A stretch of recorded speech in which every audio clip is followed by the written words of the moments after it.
بسم الله الرحمن الرحيم سأل سائل بعذاب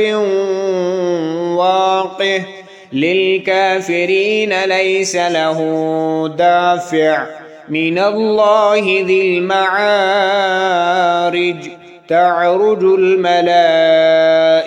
والروح إليه في يوم كان مقداره 50,000 سنة فاصبر صبرا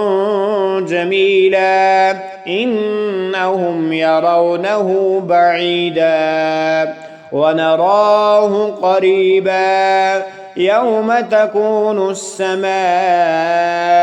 كالمهل وتكون الجبال كالعهن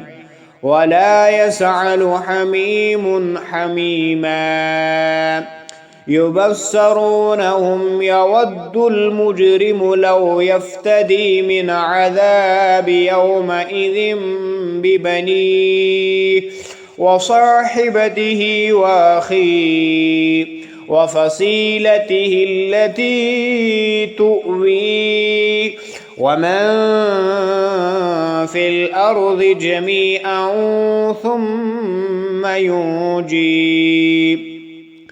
كلا إنها لظى نزاعة للشوى تدعو من أدبر وتولى وجمع فعوى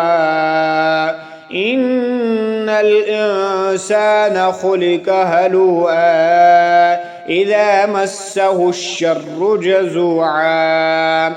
وإذا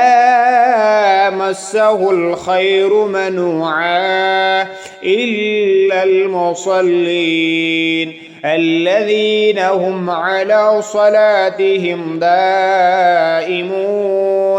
والذين في أموالهم حق معلوم للسائل والمحروم والذين يصدقون بيوم الدين والذين هم من عذاب ربهم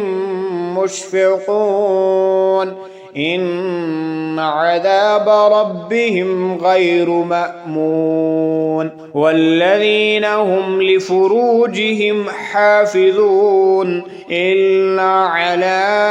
أزواجهم أو ما ملكت أيمانهم فإنهم غير ملومين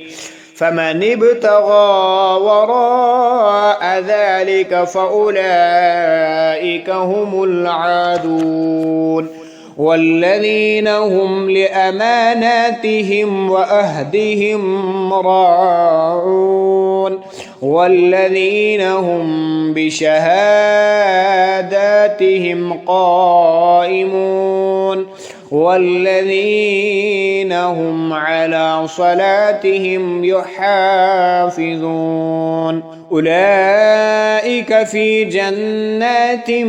مكرمون فما للذين كفروا قبلك مهطعين عن اليمين وعن الشمال عزين أيطمع كل امرئ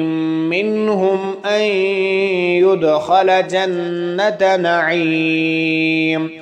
كلا إنا خلقناهم مما يعلمون فلا أقسم برب المشارق والمغارب إنا لقادرون على أن نبدل خيرا منهم وما نحن بمسبوقين فذرهم يخوضوا ويلعبوا حتى يلاقوا يومهم الذي يوعدون يوم يخرجون من الأجداث سراء كأنهم إلى نصب يوفزون خاشعة أبصارهم ترهقهم ذلة ذلك اليوم الذي كانوا يوعدون.